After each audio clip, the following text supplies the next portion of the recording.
We said that so far there have been 13 school shootings this year. That's one per week. It almost makes you think that it is acceptable on some level. Well, and it isn't. I think this is the frustration by every city in the country, how this could keep happening in this volume. In Tennessee, guns are essentially ubiquitous. And when guns and mental health issues come into contact with each other, you have big problems like we saw yesterday. And what is our worst day? Nashville's had challenges before. We've had tornadoes and floods. But when school children are attacked in their school, that's your worst day. There was a photograph that is getting a lot of attention, and it's been circulating. It's a picture of Congressman Andy Ogles, who happens to represent the district in which the shooting happened. It looks like a family Christmas card, and in it the family is, I don't know if you can see in that image, but they're all holding big, what appear to be some assault weapons.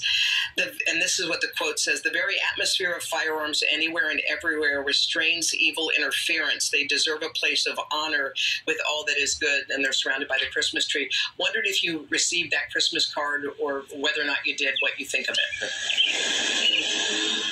Well, I'm not on his Christmas card list, and I don't think it's appropriate. And I think the whole country can look at it and shudder a little bit and realize how inappropriate it is. Guns lead to tragedies, and whatever your political feelings are, we should not be celebrating the cult of the gun. And country needs to pick itself up and say no to an assault weapons lobby that, again, is making it too available and too convenient and too first of mind for people to go out and commit terrible acts.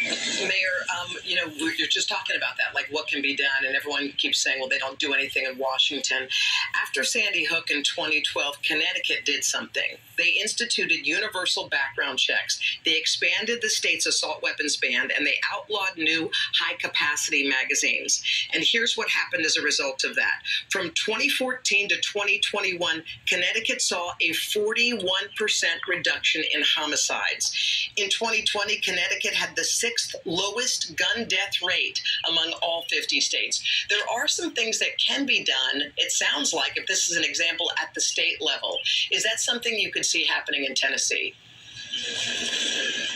Well, I think it would be very challenging for Tennessee, but I think it needs to be brought up. And I think people need to understand that common sense reforms, which are not really onerous on gun ownership, does make a big difference. And gun safety and common sense regulations to kind of separate mental health challenges away from active gun ownership seem imperative. This is not, we used to do this a few years ago. What's happened is we've rolled back any common sense kind of understandings about how these assault weapons in particular are managed in America, and you end up with disasters and tragedies. And it's not the diminishment of people's rights, it's how we live together in a society safely.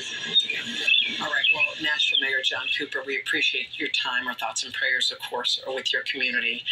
Thank you so much. We appreciate it. Thank you. Now to the long